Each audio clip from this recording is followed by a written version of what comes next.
이 시간 몸과 마음과 정성을 다해 한번 예배하는 여러분들에게 하나님의 놀라운 은혜와 기적의 응답이 있기를 주님의 이름으로 간절히 축원합니다. 오늘의 말씀의 제목은 누구의 종으로 사는가? 여러분, 우리가 누구의 종으로 살고 있습니까? 여러분에게 질문을 하면 여러분은 대답을 할 수 있을까요? 나는 과연 누구의 종으로 살고 있는가? 오늘 성경의 말씀을 보면 계속해서 종에 대해서 나옵니다. 죄의 종, 의의 종, 계속 종에서 나오는데요. 우리들 생각할 때 종이라고 그러면 어떤 삶입니까? 종이라고 그러면요, 자유롭지 못한 삶이에요. 자유가 없는 삶입니다. 왜냐하면 내 마음대로 무엇을 할 수가 없잖아요. 오직 주인이 시키는 대로, 시키면 하라면 무조건 해야 되는 것이죠. 죽으라면 죽는 것까지 해야 되는 것입니다. 이처럼 종은 억압받고 자유롭지 못한 삶을 산다는 것이죠. 그래서 세상 사람들은 종이 되는 것에 대하여 되게 경계심을 갖고 있습니다. 많은 사람들이 이렇게 종으로 사는 것보다는 자유롭게 살기를 원하고 있습니다. 어린아이들도 마찬가지죠. 어린아이들은요, 부모의 간섭에서 벗어나고 싶어 해요. 왜 이렇게 어릴 때는, 성인이 되기 전까지는 왜 이렇게 빨리 부모를 좀 떠나고 싶어 할까요? 왜냐고? 자유롭지 못해서 그러지 않을까요? 그리고 나서 이제 학교에 다니면 학생들은 어떠나요? 그 시험에서 벗어나고 싶어요. 빨리 졸업을 하고 어른이 됐으면 좋겠어요. 이제 공부를 더 이상 안 했으면 좋겠어요. 이런 자유를 갈망하고 있습니다. 또 직장인도 마찬가지죠. 직장인이나 주부나 늘 그들의 어떤 업무 속에서 필요함으로 말미암아 벗어나고 싶은 이런 자유로운 꿈을 갖고 살아가고 있습니다. 그런데 우리의 삶을 가만히 들여다보면 그렇게 자유를 갈망하고 원하면서도 사실 우리는 생각보다 자유롭지 못한 삶을 살고 있다는 것입니다. 무엇에 자유롭지 못할까요? 어떤 사람은 돈 때문에 웃고 돈 때문에 울며 살아간다는 것입니다. 그러니까 내가 자유롭게 산다고 하면서도 그 돈에 얽매여 살아가고 있다는 것이죠. 또 어떤 사람은 사람의 인정과 평가에 묶여 살아가고 있습니다. 내가 누군가에게 인정받고 또 좋은 평가를 받아야 그것이 기쁨이 되고 즐거움이 되는 이러한 삶이 있어요. 그러나 내가 만약에 사람들에게 좋은 평가를 받지 못하고 인정을 못 받는 것에 대해서는 되게 거기에 대해서 절망하는 이러한 사람도 있습니다. 이것은 결국 자유롭지 못한 것이죠. 또 어떤 사람은 자녀의 성공과 실패, 자신의 인생의 모든 것을 걸고 살고 있는 분들이 많이 있습니다. 우리는 여기는 잘 모르겠지만 도시에 나와서 도시에 있는 이러한 가정들은 우리가 TV에서 가끔 보면요, 야, 저렇게까지 아이들을 공부를 시켜야 할까? 언제부터 대학을 결정지냐면 태어나면서부터 이 아이를 내가 그 원하는 대학에 보내기 위하여 계획을 세운다는 거예요. 유치원은 어디를 보내고 초등학교는 어디를 보내고 무슨 과외를 시키고 무엇을 하고 무엇을 해서 대학교 보내기까지 태어나면서부터 한다는 거죠. 여러분, 아이들이 살 수 있겠습니까? 부모도 왜 그렇게 아이에게 모든 것을 걸며 살아가고 있는 것일까요? 이처럼 겉으로는 자유로운 것 같지만 실제로는 무언가에 끌려다니고 있는 삶을 살고 있다는 것입니다. 성경은 그래서 말합니다. 인간은 완전히 자유로운 존재가 아니라 반드시 누군가의 종으로 살아간다고 오늘 성경에서도 말씀하고 있습니다. 오늘 본문에서 바울은 죄의 종과 의의 종에 대하여 말씀하고 있는데요. 죄의 종은 결국 사망에 이른다고 말하고 있어요. 그러면서 우리는 의의 종에 이르러야 된다. 의의 종은 결국 영생에 이르기 때문이라고 말씀하고 있습니다. 그러면서 우리에게 하고 싶은 말은, 바울이 우리에게 하고 싶은 말은 이제 더 이상 죄로 말미암아 죄의 종이 아닌 의로운 의의 종이 되어서 살기를 바란다라고 이야기하고 있어요. 그러면서 우리에게 바울이 질문을 하고 싶어 합니다. 그 질문이 과연 무엇일까요? 그것은 오늘의 설교의 제목처럼 당신은 누구의 종으로 살고 있습니까? 죄의 종과 의의 종을 이야기하면서 의의 종으로 살아야 하는데 지금 여러분의 삶을 뒤돌아보면서 나는 과연 누구의 종으로 살고 있는지 질문하고 있다는 것이죠. 교회를 오래 다닌 사람인지 직분 받은 사람인지 성경을 많이 알고 또 헌신하며 봉사하는 사람인지 묻는 것이 아니라 지금 내 마음을 지배하고 있는 것이 과연 무엇인지, 또 내가 가장 두려워하는 것이 무엇인지, 가장 사랑하는 것이 무엇인지, 내 삶의 우선순위가 어디에 있는지를 여러분에게 묻고 있다는 것이죠. 왜냐하면 그것이 내 삶의 주인이 되기 때문입니다. 여러분들은 과연 내 삶의 우선순위를 어디에 두고 살아가고 있습니까? 오늘 말씀을 통해 하나님 앞에서 자신의 삶을 정직하게 되돌아보는 시간이 되시길 바랍니다. 혹시 내가 주님보다 더 사랑하고 의지하고 있는 것이 있지 않는지, 혹시 죄와 타협하며 살아가고 있는지, 새 신앙생활을 하고 있지만 실제 삶의 주인은 다른 것이 되어 있지 않는지 점검을 해보고 다시 한번 이 시간 예수 그리스도를 내 삶의 진정한 주인으로 모시는 은혜의 시간이 되시길 주님의 이름으로 축복합니다. 예수님을 안 믿는 사람만이 죄의 종이 되는 것이 아닌 것입니다. 믿는 사람도 무언가의 종이 되어 살아간다는 것이죠. 우리가 예수님을 믿지 않는 것은 죄예요. 그렇죠? 그렇기 때문에 세상 가운데 죄의 종으로 살아갈 수밖에 없습니다. 그런데 우리가 믿는다고 하는 사람들도 나는 예수님을 믿지만, 나는 하나님을 믿지만 자신도 모르게 무언가의 종이 되어 살아가고 있다는 얘기죠. 우리가 시간을 어디에 사용하는지, 돈을 어디에 사용하는지, 마음을 어디에 빼앗기는지 살펴보면 내가 누구의 종으로 살아가고 있는지를 알 수가 있다는 것입니다. 오늘 16절 말씀해 보면 너희 자신을 종으로 내주어 누구에게 순종하든지 그 순종함을 받은 자의 종이 되는 줄 너희가 알지 못하느냐? 혹은 죄의 종으로 사망에 이르고 혹은 순종의 종으로 의에 이르느니라 라고 말씀하고 있습니다. 이 말씀의 뜻은 무엇일까요? 이 말씀의 뜻은 결국은 살면서 내가 섬기는 것에 종이 되어 살아간다는 것입니다. 여러분들이 무언가를 섬기면 그 섬기는 것에 내가 종이 되어진다는 것이죠. 믿는 사람들은 오직 주님만을 섬긴다고 알고 있습니다. 그렇게 알고 살아가고 있어요. 여러분도 마찬가지일 거예요. 저는 오직 하나님만, 오직 예수님만 섬기고 살아갑니다. 저는 절대 내 삶에 어떤 우상도 섬기질 않아요. 이렇게 많은 사람들이 생각을 하고 살아간다는 것이죠. 그러나 실제로 삶에서 주님보다 더 섬기며 살아가는 것들이 있다는 것입니다. 그것이 권력이 될 수 있고 자녀가 될 수 있고 물질이 될 수 있다는 것입니다. 이처럼 우리가 섬기는 것에 대해 종이 된다는 것이죠. 권력을 섬기면요, 권력의 종이 되는 거예요. 자녀를 섬기면 자녀의 종이 되는 것이고 물질을 섬기면 물질이 종이 될 수밖에 없다는 것입니다. 이 이야기는 하나님보다 그것을 더 섬기는 것을 이야기하는 거죠. 이것이 전혀 섬기지 말라는 것이 아니라 하나님보다 내 마음이 그것에 더 가 있다는 것입니다.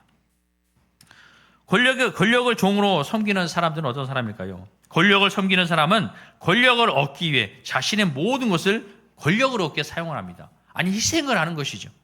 더 높은 자리에 오르기 위해서 사람을 이용합니다. 불법을 저지릅니다. 또 자신의 명예를 위해 관계를 희생을 합니다. 과감하게 필요 없는 사람은 과감하게 잘라버리고요. 나에게 필요한 사람이 있으면 정말로 손에 지문이 다 사라질 정도로 아부를 합니다. 또 인정을 받기 위해서는 끊임없이 경쟁을 합니다. 처음에는 권력을 내가 사용을 했지만 그 권력이 결국 그 사람을 이용하게 되는 것이죠. 내가 권력을 열심히 얻었어요. 정말 많은 사람들을 쳐내고 얻으면서 내 권력을 얻었는데 내 권력을 내가 사용하는 것 같아요. 그러나 여러분, 처음에는 권력을 내가 사용해 왔죠. 시간이 점점 흐르면서 권력이 나를 사용하게 되어진다는 것입니다. 사울 왕이 그랬습니다. 사울 왕은 처음 왕으로 세워질 때는요, 여러분 겸손했어요. 그러나 왕이 된 후 하나님보다 자신의 왕자, 왕권, 그것을 더 사랑하게 되었다는 것입니다.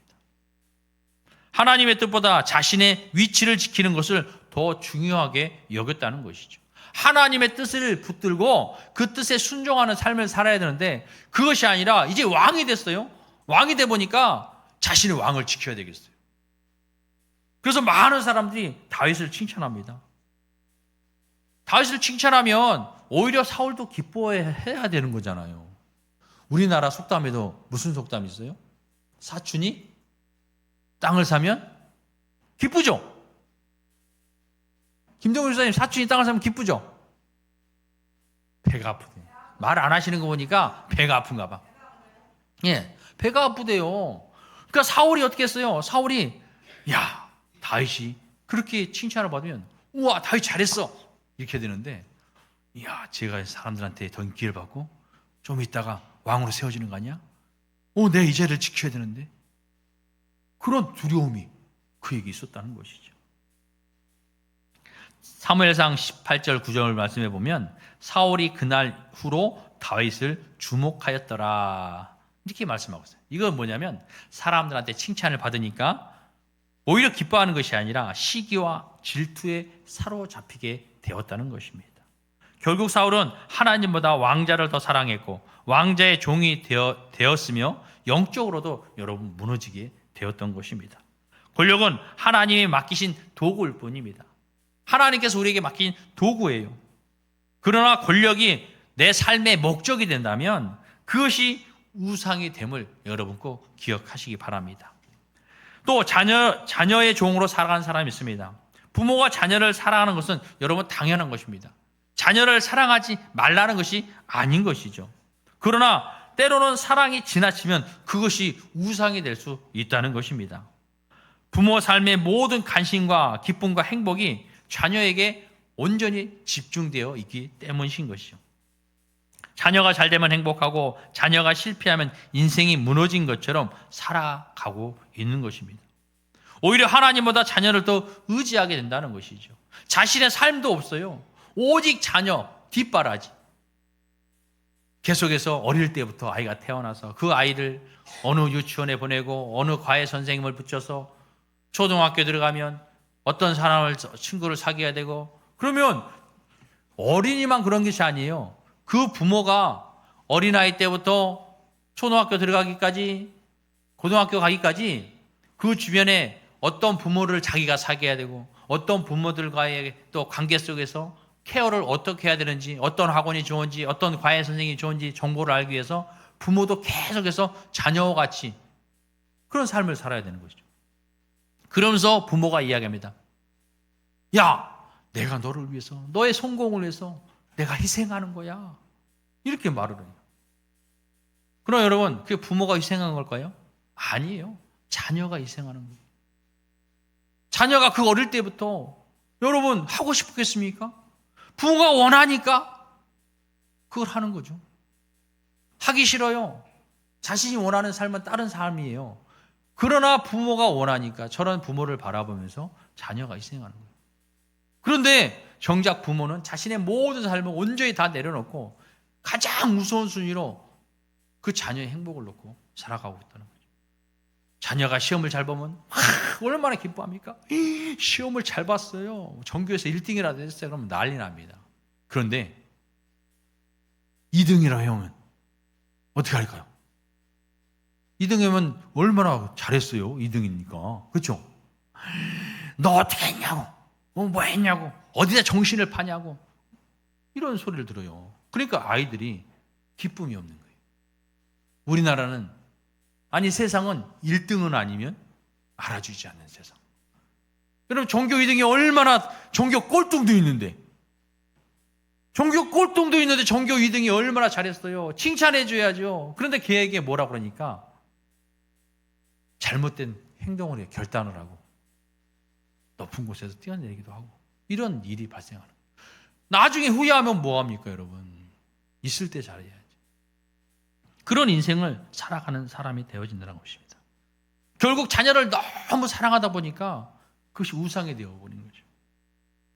하나님은 자녀를 사랑하지 말라고 하신 것이 아니라 오히려 사랑하라고 우리에게 말씀하고 있습니다. 그러나 하나님보다 더 사랑하지 말라고 말하고 있었던 것입니다.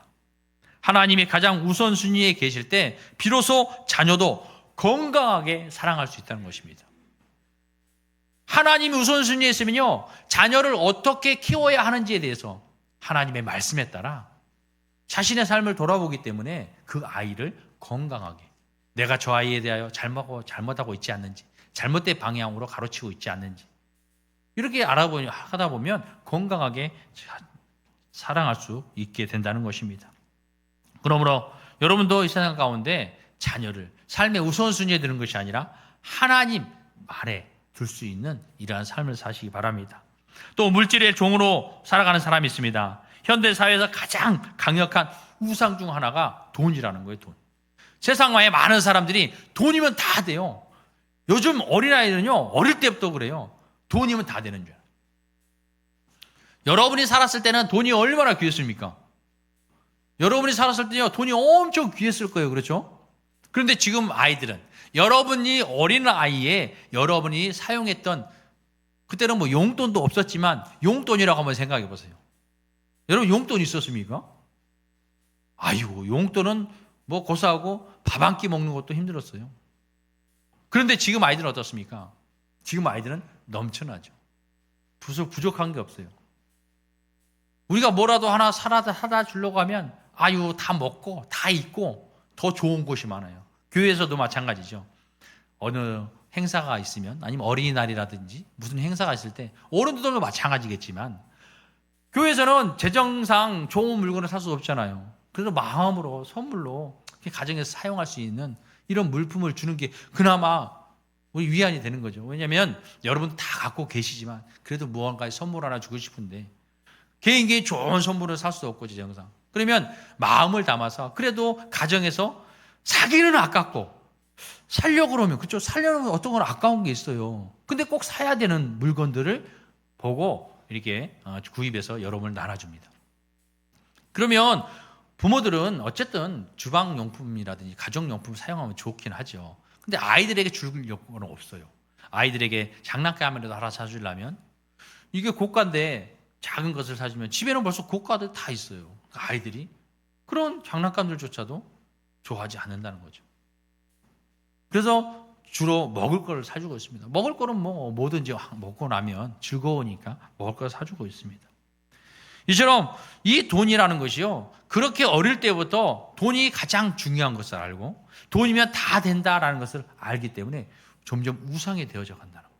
그래서 현대 사회에서는 이 돈이 바로 우상이 되어지는 것입니다.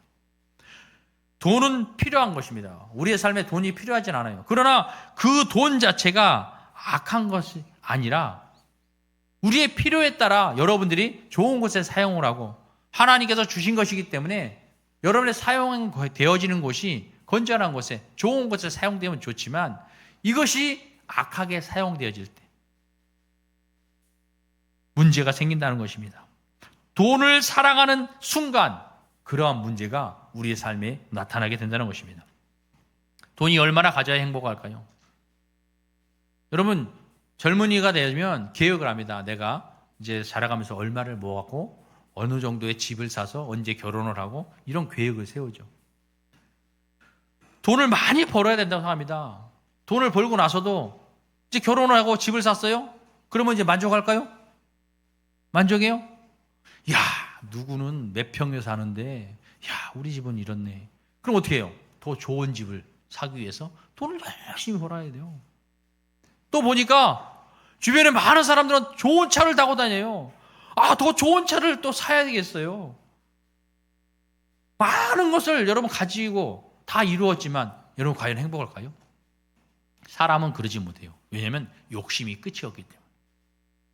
돈을 많이 모으고 좋은 집을 사고 좋은 차를 가졌다 할지라도 끊임없이 더 좋은 것을 가지려고 합니다. 왜 그럴까요? 만족이 없어요. 남과 비교하기 때문에. 내가 이만큼 가졌으면 행복해. 내가 가진 돈으로 남에게 비치지 않고 그냥 쓰면서 행복하게 살 수 있으면 됐어. 이러면 좋은데 누구와 비교를 하는 거죠. 자꾸 비교를 하게 되면 여러분 욕심이 생깁니다. 그래서 그 사람보다 더 좋아 보이려고, 나아 보이려고 더 모으고 이런 욕심이 생긴다는 거죠. 그래서 세상은 끊임없이 여러분을 유혹합니다. 조금만 더 가지면 행복할 거야. 조금만 더 모으면 행복할 거야. 이렇게 여러분을 유혹한다는 것이죠. 하지만 그 조금만 더는 끝이 없음을 아시기 바랍니다. 조금만 더 여러분 끝이 없다는 거예요. 그래서 전도서는 말합니다. 전도서 5장 10절 말씀해 보면 은을 사랑하는 자는 은으로 만족하지 못하고 풍요를 사랑하는 자는 소득으로 만족하지 아니하나니 이것도 헛되도다라고 말씀합니다. 아무리 많은 것을 가지고 많은 것을 채우고 얻어도 여러분 결국 채울 수 없다는 거예요. 그렇기 때문에 우리는 내가 가진 것 안에서 하나님 안에서 기뻐하며 감사하며 사는 것이 가장 행복한 삶이라는 거죠. 하나님이 우리의 삶에 우선시 될 때 물질이 우선시 되는 것이 아니라 하나님이 우선시 될 때 내 삶에 남과 비교하지 아니하고 하나님의 은혜로 감사할 수 있는 삶을 사는 거죠. 오늘 아침에 일어나는 것도 감사하고 밥을 먹을 수 있는 것도 감사하고 직장에 있는 것도 감사하고 아프지 않는 것도 감사하고 아픔을 주셔도 감사하고 모든 것이 감사가 넘칠 때 여러분 만족함이 있다는 것이죠. 세상을 볼 때는 만족함이 없어요. 그러나 하나님을 볼 때 하나님 안에서 나를 지금까지 지켜주시고 나와 함께 하시고 나를 구원해 주신 그 하나님, 그 은혜로 감사함을 받을 수 있다는 것입니다. 그래서 바울도 경고합니다. 뭐라고 경고합니까? 디모데전서 6장 10절 말씀에 돈을 사랑함이 일만하게 뿌리가 되나니 라고 말씀하고 있습니다. 돈이 필요 없다는 것이 아니에요. 돈을 사랑한다는 거예요. 돈을 지독하게 사랑하는 거예요. 지독하게. 여러분, 지독하게 사랑하면 어떻게 될까요? 스토커가 돼요. 스토커. 범죄를 일으켜요. 그렇죠? 그래서 돈을 사랑하게 되면 어떻게든지 그걸 얻으려고 내가 불법을 자행하고 법을 어기고 여러분 이런 삶을 살아간다는 거예요.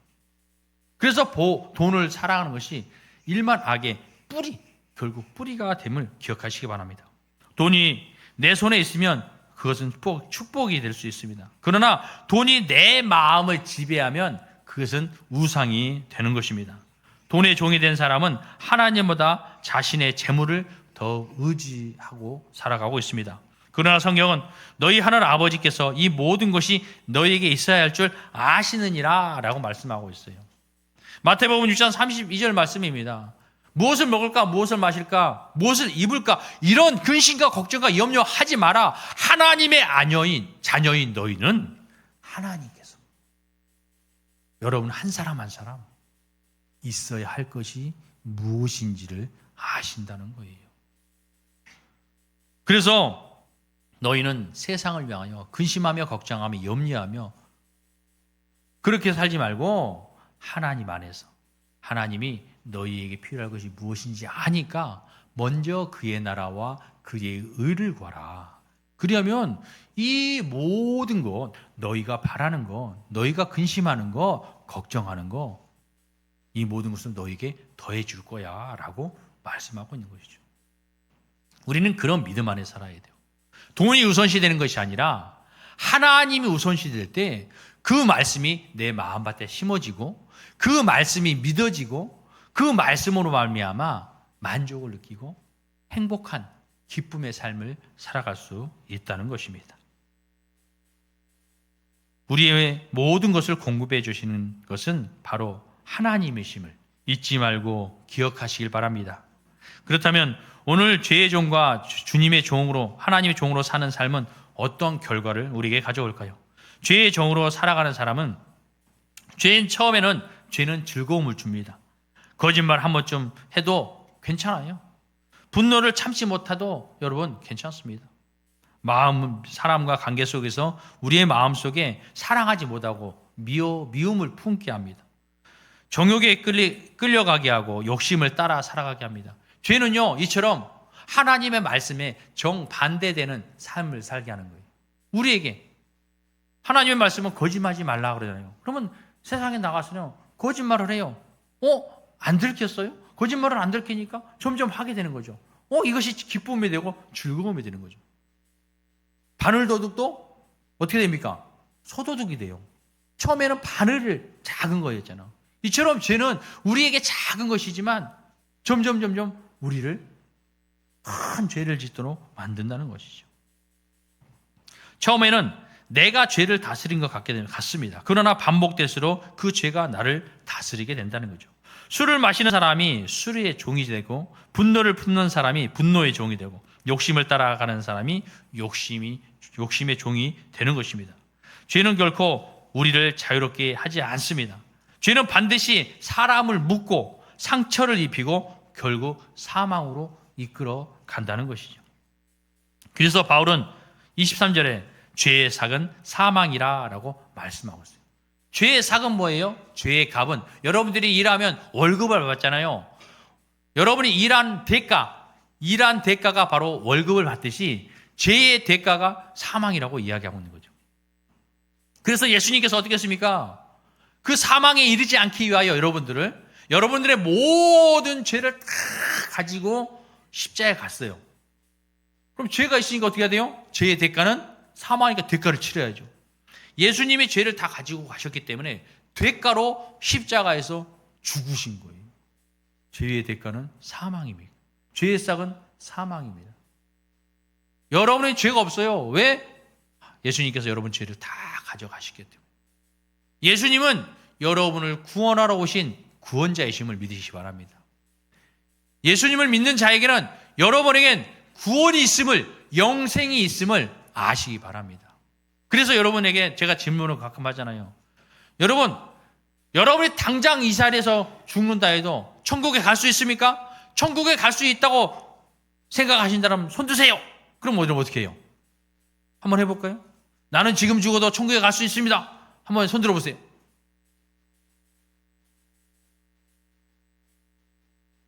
왜 다른 분들은 없어요?